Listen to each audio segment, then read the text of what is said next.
as you know, the effectiveness of the organization. Okay, तो effectiveness of organisation को जब हमने उसके अप्रोचेस उसकी गाइडलाइंस को पढ़ा, तो उसी के साथ साथ ऑर्गेनाइजेशनल इफेक्टिवनेस में एक पर्टिकुलर, जैसे हम कह लें कि लिकट नाम के एक व्यक्ति रहे और उन्होंने अपने मॉडल को एक्सप्लेन करा रिगार्डिंग द इफेक्टिवनेस, कि भाई जो ऑर्गेनाइजेशन की इफेक्टिवनेस होती है उसके लिए पर्टिकुलर एक मॉडल बनाया गया। अब इस मॉडल में जो स्टडीज़ की गई वो स्टडीज़ रिलेटेड थी वेरिएबल्स से। ठीक है, जो भी वेरिएबल्स होते हैं, जितने भी फैक्टर्स होते हैं, somehow they are affecting to the everything, वो चीज़ों को क्या करते हैं, अफेक्ट करते हैं। कैसे कि भाई अभी मान लो आपकी रेनी सीजन है, रेनी सीजन में अगर मौसम क्या हो जाता है, थोड़ा सा भी ठंडक हो जाता है, तो हम देखते हैं तरह तरह के फ्लू और वायरस होने के जो चांस होते हैं वो बहुत ज़्यादा बढ़ जाते हैं। दैट मीन्स कि फैक्टर ने क्या कर दिया, अफेक्ट कर दिया कि भाई रेनी सीजन था, रिकवरी रेट कम था, जो बॉडी की प्रतिरोधक क्षमता थी, ठीक है, वो क्या हो गई, डाउन हो गई, और लोगों को बुखार ने, फीवर ने पकड़ लिया होता है। तो इस तरीके से फैक्टर क्या करते हैं, अफेक्ट करते हैं। तो इसी इफेक्टिवनेस को ऑर्गेनाइजेशन के सेंस में अब हम बात करते हैं, तो भाई उसी तरीके से जो ऑर्गेनाइजेशन की इफेक्टिवनेस है उसको भी बहुत सारे वेरिएबल्स ऐसे होते हैं जो क्या करते हैं, अफेक्ट करते हैं। तो जो लिकट थे, लिकट का जो मॉडल है इफेक्टिवनेस का, वो इन्हीं डिफरेंट डिफरेंट वेरिएबल्स के ऊपर क्या है, डिपेंड करता है कि भाई इतने प्रकार के वेरिएबल्स हैं या वो किन किन तरीके से क्या करते हैं, ऑर्गेनाइजेशनल इफेक्टिवनेस को अफेक्ट करते हैं, उसके ऊपर अपना प्रभाव डालते हैं। तो first variable is the casual. अब ये जो कैजुअल बात कर रहे हैं मॉडल की, सेकेंडली हम बात करेंगे इंटरवेलिंग and output variables.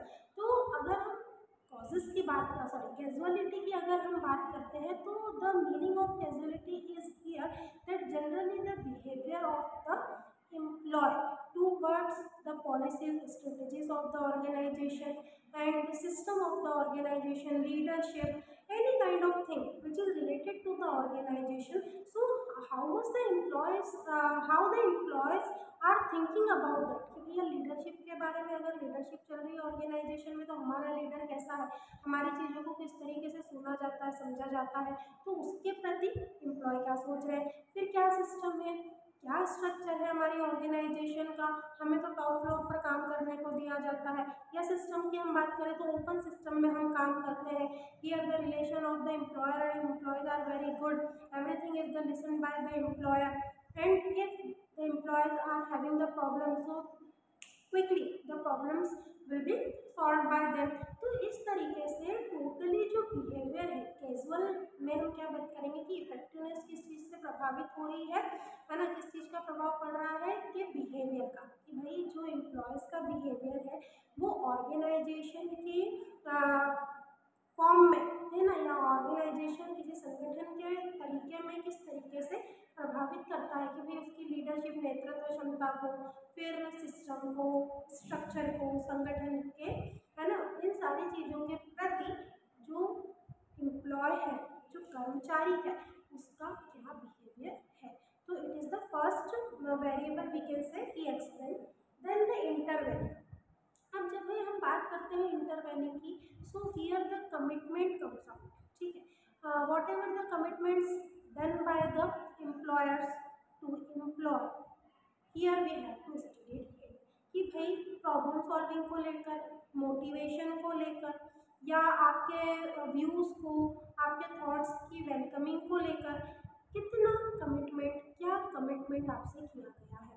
If the employer is kindly solving your problems, that means the commitment has done, complete हो चुका है। अगर आपको कहा था कि भाई आपकी समस्या का समाधान आने वाले 15 दिनों में हो जाएगा, और अगर ऐसा हुआ है तो your commitment has done by the employer side. तो वो होती है इंटरवेलिंग वेरिएबल की इफेक्टिवनेस, की इस तरीके से जो कमिटमेंट्स, जो वादे एम्प्लॉयर्स के तरफ से एम्प्लॉय के लिए किए जाते हैं, वो किस हद तक ऑर्गेनाइजेशन की इफेक्टिवनेस को बढ़ाते हैं, साथ ही साथ प्रभावित भी करते हैं। कई बार ये होता है कि कमिटमेंट पूरा नहीं होने के कारण एम्प्लॉयज़ के बीच में क्या हो जाता है, ये कह सकते हैं कि डिस्प्यूट्स एम्प्लॉयर और एम्प्लॉय के बीच में होने के चांसेस बढ़ जाते हैं। तो इस तरीके के डिस्प्यूट्स डेफिनेटली ऑर्गेनाइजेशन के लिए क्या होते हैं, बहुत ज़्यादा प्रॉब्लमेटिक होते हैं, कि भाई हमें कह दिया कि सैलरी को इंक्रीज़ कर दिया जाएगा, या मोटिवेशन के कमिटमेंट को लेकर कहीं ना कहीं कमी रखी गई है, तो it is not good for any organisation, किसी भी संगठन के लिए वो सही नहीं होता है। तो intervening side is about that, और we can say it is totally based on the commitment of the employers to employ, and the commitment will be regarding to the motivation, the problem solving, and the any kind of things which is required by the employer. तो उसके लिए होता है intervening का model. Next होता है output variable.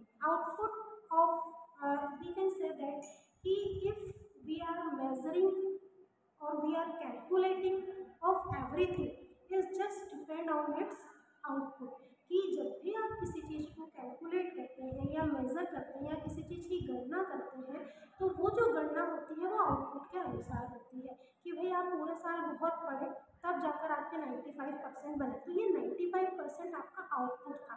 आप इस आउटपुट के थ्रू आप होल ईयर में जो आपने स्टडी करी उसको क्या कर सकते हैं, कैलकुलेट कर सकते हैं कि हाँ भाई वाकई में पूरे साल इन्होंने बहुत अच्छी मेहनत की होगी तब जाके इनके इतने हाईएस्ट परसेंट बने। और जैसे इसका अपोजिट भी सही होगा कि अगर आपका फर्स्ट डिवीज़न भी नहीं आया है तो वो भी शो कर रहा है कि आपने साल भर पढ़ाई नहीं की, तब जाकर आपका रिजल्ट क्या हो गया, डाउन हो गया। तो how you are calculating, calculation of everything is just depend on its output. किसी भी चीज़ का अगर आप कैलकुलेशन कर रहे हैं तो वो आउटपुट पर ही डिपेंड करता है, आधारित रहता है। जो भी आउटपुट आया है तो आप ये देख लेंगे कि भाई इनपुट कैसा रहा होगा तब जाकर ये आउटपुट मिला। रिजल्ट अच्छा, that means input, that means the efforts are definitely good, अच्छे थे एफर्ट्स, या जो भी इनपुट्स आपने यूज़ करे हैं it is also good, then only you receive the good output, तब आपको अच्छा आउटपुट मिला है। तो it is about the output variable, whatever you are receiving, है ना, whatever you are receiving it is just from the good inputs, then only you are receiving the good results, and vice versa. अगर कोई output आपको गलत मिल रहा है या जिस आपके कैलकुलेशन के अकॉर्डिंग जो कम रहा है, तो आप ये देखेंगे कि या तो इनपुट का वेस्टेज हुआ है या ऑप्टिमम लेवल यूटिलाइजेशन इनपुट का नहीं हुआ है। That is called the output variable. Likert also studied about the variables, ठीक है, here I have written that so Likker's main focuses on this variables such as the input, then working environment, and last one is the output. So just he studied for the different variables. If we are giving the inputs and we are having the good working condition, good working environment, then definitely we achieve the good output. तब जाकर हमें जो output है वो क्या मिलेगा, बेहतर मिलेगा। तो इस तरीके से लिकर्ट्स के जो वेरिएबल्स हैं, लिकर्ट्स का जो फोकस था वो डिफरेंट वेरिएबल्स पे भी था। तो लिकर्ट के जो मॉडल है it is depends on this the casual intervening in the output variables, but somehow he also focuses on the different variables. Now I will going to make a table in which I will give the detailed information regarding these variables. So here I have written the different variables. ठीक है, these different variables are which we have studied, the causal, intervening, and the working variable or output variable we can say. So here the things how affected. First is the organization structure, कि जो आपकी संस्था है, जो आपकी organisation है उसका structure क्या है। तो पहला आपके कैजुअल वेरिएबल में, because the Likert just focuses on the different kind of variables, so first of all he focused on the casual variable in which the organisation of structure is including. यहाँ पर organisation of structure क्या हो रहा है कि भाई आपकी जो संगठन है उसका स्ट्रक्चर क्या है, पहला वेरिएबल ये अफेक्ट करता है इफेक्टिवनेस के लिए। Secondly the technology, which technology you are using, if the organization is using the advanced technology, so definitely the effectiveness will be improved. Next is the objective, what are the objectives of an organization, कि संगठन का उद्देश्य क्या है। जो भी संगठन का, जो भी ऑर्गेनाइजेशन का ऑब्जेक्टिव है उसके ऊपर इफेक्टिवनेस क्या होती है, बेस होती है, आधारित होती है। Next is to the policies, skills and styles, जो भी नियम है, जो भी स्किल्स है या स्टाइल्स है, वे ऑफ वर्किंग है, वो क्या रहना चाहिए, वो किस तरीके का होगा, तो उससे इफेक्टिवनेस ऑर्गेनाइजेशन की क्या होगी, बड़ी होगी। Either it will be good और bad. Last one is the leadership quality. Who is the leader and how much qualities he or she is having. So in well mannered way they can work easily. तो इस तरीके से जो qualities है वो casual variables के through organisation effectiveness को क्या करती है, प्रभावित करती है। It is about the casual और the first variable. Next is to the intervening variable. अब इंटरवेनिंग वेरिएबल में commitment of objective. What are the commitments have done by the employer side? अब कौन कौन से कमिटमेंट्स जो है ऑब्जेक्टिव को लेकर वो क्या किए गए हैं, दिए गए हैं, कमिटमेंट किए गए हैं एम्प्लॉयर्स की तरफ से एम्प्लॉयज़ के लिए कि भाई if you want to achieve the objective so such kind of commitments we have done from our side. हम हमारी तरफ से, हम मैनेजमेंट की तरफ से, हम हमारी कंपनी की तरफ से या फैक्ट्री या ऑर्गेनाइजेशन की तरफ से ये कमिटमेंट जो है वो ऑब्जेक्टिव की पूर्ति के लिए कर रहे हैं। तो वो इंटरवेनिंग वे हो गया, बिहेवियर हो गया एम्प्लॉयज़ का कि if suppose one is going for achieving the objective and he is facing the different kind of problems, he just inform to the employer. If timely employer is fulfilling or vanishing is his or her problem, so definitely easily they can achieve the goal, but they are telling again and again to the employers and no one is focused on the problem which they are facing, so the commitment is not properly done by their side. तो objective कैसे achieve होगा, तो commitment of objective is also helping for improving the effectiveness.